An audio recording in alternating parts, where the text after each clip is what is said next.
Topic है वो US के रिलेटेड है कि रीजन ऑफ यूएस वीजा के रिफ्यूजल के यूएस का जो वीजा है वो रिफ्यूज क्यों हुआ है, B1 B2 का, F1 का एंड F2 का। ये इस वीडियो के अंदर जो है मैं 3 कैटेगरी को जो है डिस्कस करूंगा एंड ब्रीफली आप लोगों को एक्सप्लेन करूंगा 8 Feb 2025 के बाद जो है यूएस के जो वीजा रिफ्यूजल है वो क्यों इतनी ज्यादा हुई है एंड विद इन 2 से 3 मिनट में जो है विद इन 1 मिनट भी जो है यूएस का वीजा जो रिफ्यूज हुआ है उसकी रीजन क्या थी। फर्स्ट ऑफ ऑल इस वीडियो के अंदर मैं आपको कुछ चीजें जो ब्रीफली एक्सप्लेन करूंगा। First of all I will discuss in video F1 को अगर मैं डिस्कस करूं कि F1 का सबसे बड़ा जो ड्रॉबैक आया कि एक तो आया इनकी अपॉइंटमेंट का कि अगर F1 की जो F1 की अगर मैं बात करूं अपॉइंटमेंट का क्या हुआ कि आप लोगों की क्लासेस स्टार्ट हो रही है मिड ऑफ सितंबर या मिड ऑफ अगस्त की मैं बात करूं या मिड ऑफ जुलाई की किसी की क्लासेस स्टार्ट की क्लासेस आपकी लाइक स्टार्ट हो रही हैं आज 16 से क्लासेस स्टार्ट हो रही है और आप लोग अपॉइंटमेंट एंड करें लाइक 14 अगस्त को 14 सितंबर को आप बिफोर 2 to 3 डेज।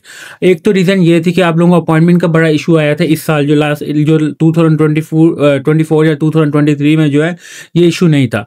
इस दफा इशू क्यों आया कि पोर्टल कुछ अपडेट आई थी और कुछ कराची कॉन्सुलेट एंड कुछ इस्लामाबाद कॉन्सुलेट से भी अगर मैं बात करूं दोनों में अपॉइंटमेंट का जो सबसे ज्यादा F1 एंड F2 का भी जो है इशू आ रहा था अपॉइंटमेंट का, जिसकी वजह से जो है आप लोगों को अपॉइंटमेंट लेट मिली है एंड सबसे पहले जो रिफ्यूजल रेशियो रीजन थी वो सबसे पहले डिले ऑफ अटेंड अपॉइंटमेंट। हमेशा एक बात याद रखनी, when you will apply for US visa make sure you will attend appointment with in 90 days. एक साल का आपके पास टाइम जरूर होती है बट श्योरिटी आप लोग को मेक श्योर ये किया करें कि विद इन 90 डेज का you will inter plan in DS 160। आप लोगों ने क्या करना होता है पहले अपने 90 दिन के अंदर अंदर का जो है DS 160 के अंदर आपने प्लान देना होता है विद इन 19 डेज का दिया 90 डेज मतलब 3 मंथ के अंदर अंदर का दिया करें ताकि विद इन 3 मंथ जो है आप लोग ये तीनों कैटेगरीज के लिए मैं बात कर रहा हूँ कि विद इन 3 मंथ जो है आप लोग अपनी अपॉइंटमेंट अटेंड किया करें। F1 की सबसे पहले अटेंड अपॉइंटमेंट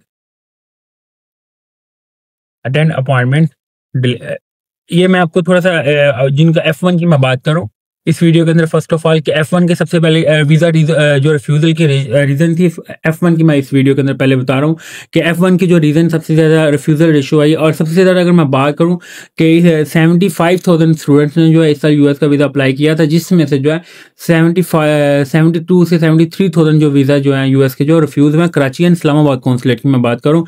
इसमें ऐसा नहीं है कि सिर्फ मैं F1 की मैं इस वीडियो के अंदर सिर्फ बात कर रहा हूँ।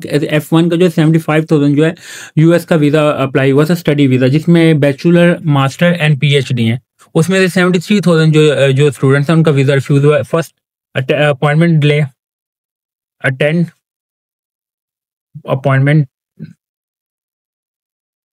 Attend late. एक तो ना आप लोगों ने अपॉइंटमेंट जो है लेट अटेंड की है, दूसरी चीज जो है आपको DS 160 जो है आप लोगों का जो DS 160 का अगर मैं बात करूं जिनका जो इशू था कि विद इन 2 to 3 मिनट जो है हमारा यूएस का वीजा जो है रिफ्यूज हो गया विदाउट एनी रीजन। उनका जो रीजन आई थी वो DS 160 नॉट फिल करेक्टली। आप लोग DS 160 पाकिस्तान में जो मैंने सबसे बड़ा ड्रॉबैक देखा है, जो मैंने सबसे बड़ा पाकिस्तान में सबसे ज़्यादा इशू देखा है स्टूडेंट्स में या B1 B2 में या F2 में, वो सबसे ज़्यादा इशू ये आया है जी आप लोग क्या करते हैं अपॉइंटमेंट के लिए जो है आप लोग इधर उधर दौड़ते हैं, पे अच्छी खासी अमाउंट पे कर रहे होते हैं। ये मैं तीनों कैटेगरीज की मैं बात कर रहा हूँ पर आप लोगों का जो DS 160 जिसकी बेस के ऊपर आप लोगों का वीज़ा लगना होता है, जिसकी बेस के ऊपर आप लोगों ने आगे इंटरव्यू अटेंड करना होता है, आप लोगों को वही जो है वो करेक्टली फिल नहीं होता। मेक श्योर किया करेंगे when you will apply for US visa make sure your DS 160 must be professional.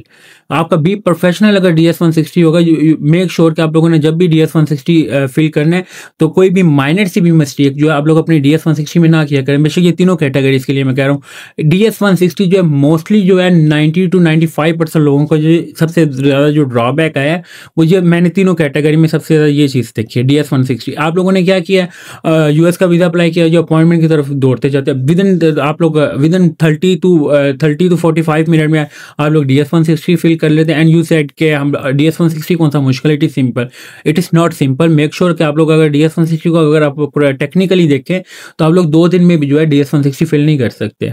मैं आपको आप किसी भी अगर आप पाकिस्तान के लॉयर को ना फॉलो करें, अगर आप किसी यूएस के लॉयर को जो है आप अपना केस प्रोवाइड कर दें, वो विद इन 1 या 2 डेज में आपको केस ही नहीं प्रोवाइड कर सकता। वो क्या करता है, with in 72 hours, after 72 hours जो है आप लोगों को DS-160 फिल करके देता है। 3 दिन वो लेते हैं, जबकि वो प्रोफेशनल हैं इमिग्रेशन के। तो DS-160 जो है आप लोगों का सबसे बड़ा ड्रॉबैक ये होता है, DS-160 आप लोगों ने जो है इसमें रॉन्ग इन्फॉर्मेशन पुट किया, और अगर आप लोगों ने और इसको you will not mention everything in DS-160। और फिर आपका तीसरा जो ड्रॉबैक आया है F1 का, वो मैंने ये देखा है कि जो सोशल मीडिया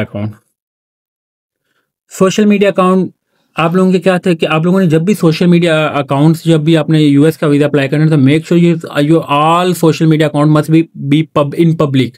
आप लोगों के अकाउंट क्या थे, या तो वो क्या थे, प्राइवेट थे, एंड दूसरा आप लोगों का क्या सिनेरियो था कि जी आप लोगों ने किसी न किसी कंट्री के साथ जो है अपने अगेंस्ट जो है वो पोस्टिंग की हुई थी।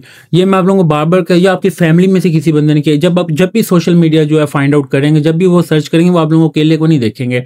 वो आपका जो एक FRC के अंदर फैमिली ट्री होती है, फैमिली ट्री के अंदर वो आपके इवन फैमिली मेंबर जितने बहन भाई पेरेंट्स, इनका भी जो सोशल मीडिया अकाउंट है वो चेक करते हैं।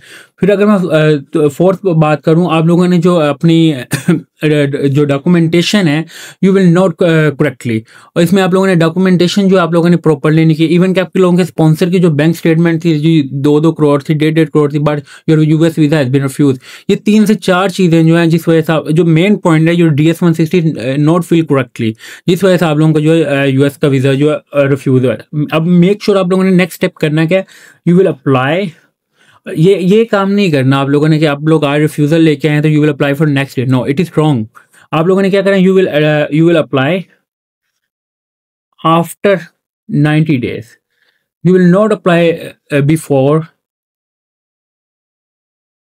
ये मैं कुछ चीज़ें बड़ी ब्रीफली एक्सप्लेन कर रहा हूँ कि ये सबसे ज़्यादा जो रीज़न आई है मैंने इस साल में, ताकि आप लोगों के नेक्स्ट रीज़न ना आए यूएस की। मैं इसलिए आप लोगों को एक चीज़ लिख के प्रोवाइड कर रहा हूँ कि आप लोगों ने जब भी यूएस का वीज़ा अप्लाई करना है, make sure you will check currently US rules and regulation. क्योंकि डेली बेसिस पे अगर मैं बात करूँ कि सितंबर में कुछ यूएस में चेंजेस आई हैं, अगस्त में भी आई हैं, 8 फेब से लेकर स्टिल अगर मैं सितंबर तक की बात करूँ, कोई ऐसा मंथ नहीं है जिसमें यूएस के जो रूल्स एंड रेगुलेशन जो वो चेंज नहीं हुए, और डे बाई डे लीनियर नहीं हो रहे, रिस्ट्रिक्ट हो रहे हैं। तो आप लोगों ने जब भी यूएस का वीजा अगेन अप्लाई करना है, तो मेक श्योर कि आपने पहले रूल्स एंड रेगुलेशन चेक करने, and you will attend appointment with in 90 days। ये मैं F1 वालों को भी बता रहा हूँ, और B1 B2 को भी, एंड F2 को भी। ये आप लोगों ने ये ऐसे नहीं करना कि आप लोग प्लान दे रहे हैं कि लाइक जी आपका प्लान है दिसंबर का, and you will attend appointment like January. इसमें इसका मतलब ये होता है कि आपका वीजा जो है 100% रिफ्यूज है। ये मैं you will apply after 90 days, you will not before. आप लोगों ने 90 दिन से पहले जो है आप लोगों ने यूएस का वीज़ा जो है अप्लाई नहीं करना। आपने 90 डेज के बाद जो आपको जो मर्जी कहता रहे, एजेंट कहता रहे, कंसल्टेंट कहता रहे, उन्होंने आप लोगों से अमाउंट चार्ज करनी होती है। अगर आप लोग 90 डेज से पहले अप्लाई कर लेते हो, तो आप एम्बेसी जाते हो, आपको ड्रॉप एम्बेसी जो आपको ये बात कह के जाते थे कि आप लोगों ने जल्दी अप्लाई कर दिया, या 1 से 2 क्वेश्चन करता है, देन आप लोगों को अगेन जो है रिफ्यूजल दे देता है। कभी भी आप लोग देखेंगे कि जिसका first time study visa refuse हुआ, अगर वो सेकंड टाइम एम्बेसी गया है लाइक आफ्टर 1 वीक या आफ्टर 1 मंथ, तो उसका भी अगेन रिफ्यूजल आई है। You will apply always after 90 days। ये एक चीज़ होती है कि 90 दिन के बाद आप जब अप्लाई करते हैं, तो आप लोगों का जो डाटा है वो अगेन जो है वो गो थ्रू होता है। और कभी भी जो है सेम DS-160 पे जो है आप लोगों ने यूएस का अगेन वीज़ा अप्लाई नहीं करना। आप लोगों ने मेक श्योर कि जो DS-160 जो है आप लोगों का कुछ ना कुछ उसमें चेंजेस आए हैं। Now I will discuss B1 B2 and F2 का स्पाउस वीजा। आप लोगों का से वो क्वेश्चन करते थे F2 वालों से कि आप लोगों का कितनी देर का स्टे होता है। आप लोगों का आंसर होता था कि हम 15 से 20 दिन। No, it is wrong answer. You make sure कि आप लोग, एक तो आप लोगों का वर्क अलाउड नहीं है F2 वीज़ा पे, मैं स्पाउस वीज़ा की बात कर रहा हूँ। और हमेशा जो स्पाउस वीज़ा का स्टे होता है वो 90 to 120 डेज होता है, 3 to 4 मंथ। अगर आप 10 से 15 दिन के लिए जाके वहाँ पे स्टे करना चाहते थे, तो then you will apply for B1 B2। Why you will apply for F2 visa. सबसे बड़ा जो मैंने इनका ड्रॉबैक देखा वो ये देखा है।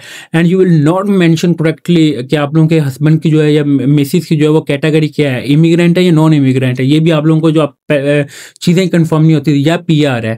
आपने पहले अपने हस्बैंड की जो आप लोगों ने चीज़ें या मिसिस की आप लोगों ने चीज़ें लेनी है अकॉर्डिंग टू आप लोग के लाइक के हस्बैंड हैं या मिसिस हैं जो भी है, आपने उनके डॉक्यूमेंट्स के अकॉर्डिंग जो आप लोगों ने अपनी जो कैटेगरी है वो सिलेक्ट करनी है। And you will mention each and everything, उनका अगर वो स्टूडेंट है वहाँ पे यूएस में F2 पहले F1 वीज़ा पे गए हैं, देन उन्होंने अपना स्टेटस चेंज किया हुआ या F1 पे भी हैं, तो आप लोगों ने मेंशन करना है कि उनका जो स्टेटस है वो कब एक्सपायर हो रहा है। और अगर मैं B1 B2 की बात करूँ, इनकी सबसे बड़ा ड्रॉबैक ये है कि DS160 जो है नॉट करेक्ट। ये मैं B1 B2 वालों की बात कर रहा हूँ कि इन्होंने तो DS160 में आप लोग इनको कि जो है DS160 को तो समझते हैं ये है ही कुछ नहीं। नो, फर्स्ट ऑफ ऑल मैं आपको एक बात कर रहा हूँ, DS160 की बेस के ऊपर आप लोगों का यूएस का वीज़ा होता है। आप लोग किसकी तरफ दौड़ते हैं यूएस का वीज़ा अप्लाई करने के बाद? अपॉइंटमेंट की तरफ। जबकि आप लोगों को अपॉइंटमेंट आप लोग खुद करें, DS160 भी खुद करें, बट मेक श्योर कि DS160 पे 1 से 2 दिन दें। उसमें छोटी छोटी चीज़ें जो होती हैं कि आप लोगों को ईच एंड एवरीथिंग आप you will mention in DS, and कुछ टेक्निकल पॉइंट्स होते हैं जो आप लोगों ने DS160 में ऐड करने होते हैं। इस DS160 अगर आप लोगों को लगता है कि ये सिंपल है तो ऐसे सिंपल होता तो सबका वीज़ा लग जाता है। ये मैं आपको थोड़ा सा बता दूँ। दूसरी बात, ये आप लोगों ने प्लान जो इंटर किया होता है, you will attend appointment, sorry you have attend appointment after specific plan. आप लोगों ने क्या, इसका दूसरा ड्रॉबैक यह है कि आप लोगों को अपॉइंटमेंट नहीं मिली, आप लोगों का प्लान मेंशन था लाइक सितंबर का, एंड आप अपॉइंटमेंट अटेंड करें जी अक्टूबर की। एक ये रीज़न थी कि आपकी रिफ्यूज़ल की। ऐसा नहीं होता कि आप लोगों ने अपॉइंटमेंट जो अटेंड की हुई है लाइक जी हमने स्पेसिफिक प्लान दिया, आपने सितंबर का अपॉइंटमेंट अटेंड करें अक्टूबर की, इट्स मीन कि आप लोगों का जो वीज़ा है तब भी रिफ्यूज़ है। थर्ड, अगर मैं बात करूँ आफ्टर स्पेसिफिक प्लान, ये मैं आपको चीज़ें लिख के दे रहा हूँ ताकि आप लोगों ने फर्दर जब भी यूएस का वीज़ा अप्लाई करना है तो मेक श्योर आप लोगों ने ये कुछ मिस्टेक्स हैं ये आप लोगों ने नहीं करनी। अगर आप करते हैं तो again you will get US visa refusal. दूसरी, अगर मैं बात करूँ कि आप लोगों का जो ट्रैवल प्लान होता था, इस ट्रैवल प्लान नॉट करेक्ट, ठीक है। जॉब डिटेल एंड एजुकेशन, ये मैं आपको आपका अकेला का नहीं कह रहा कि ये कि सबके साथ इशू है, ये ओवरऑल जो हमने चीज़ें देखी हैं जिसमें सबसे ज़्यादा मैंने जो रीज़न देखी है यूएस वीज़ा रिफ्यूज़ल की B1 B2 की, वो मैं आप लोगों को बता रहा हूँ। ये ऐसे नहीं है कि एक बंदे का अगर प्लान सही था तो जस्ट स्पेसिफिक जॉब डिटेल या एजुकेशन डिटेल उसने सही किया तो वो इसमें कहेगा जी हमने तो सही की थी। नो, मैं आपको ओवरऑल इसकी बात कर रहा हूँ। और अगर आप ओवरऑल 8 Feb 2025 से लेकर अगर टिल टुडे तक की मैं बात करूँ तो यूएस का वीज़ा जो है सबसे कल की डेट की अगर मैं बात करूँ लाइक के फ्राइडे की 12 सितंबर 2025 378 जो है B1 B2 वीज़ा जो है वो रिफ्यूज़ हुआ कराची एंड इस्लामाबाद कौंसलेट से। उसकी रीज़न क्या थी, हम लोग मैं सर्च कर रहा था, ये चीज़ें जो मैंने नोट की हैं वो ये थी। जॉब डिटेल एंड एजुकेशन जो है आप लोगों ने मेंशन नहीं प्रॉपर की। अब जो जॉब डिटेल में आप लोगों ने क्या किया कि already you will mention in business but you will not inter in previous में, कि आपने प्रीवियस में जो आपने जॉब डिटेल ही इंटर किया। आप लोगों का ऑलरेडी जो गैप था एजुकेशन के बाद 5-5 10-10 साल का गैप आ रहा था। आप लोगों ने 5 से 10 साल में कोई ना कोई तो एक्टिविटी की होगी। अब ऐसा तो नहीं है कि आप लोगों ने एजुकेशन के बाद कोई एक्टिविटी नहीं की, उसमें 2 से 4 साल जो विल मेंशन के प्रीवियस जो आप लोगों ने प्रीवियस को जॉब का आप लोगों ने किया यू विल मेंशन कि ये एक प्लस पॉइंट होता है। ऐसा नहीं है कि आप लोग एजुकेशन कंप्लीट करते साथ ही जो है बिजनेस जो आप लोग अपना स्टैंड कर लेते, ऐसा नहीं होता। या तो फैमिली बिजनेस होता है या आप लोग जॉब से जो है बिजनेस स्टैंड करते हैं, ये चीज़ मैं आपको बता दूं। फिर दूसरी जो मैंने सबसे बड़ा ड्रॉबैक देखा है कि आप लोगों के पास जो मिसमैच थोड़ा सा मैं आप लोगों को बता दूं। मिसमैच का मतलब क्या होता है, you will inter DS160 different detail and you will answer in interview different.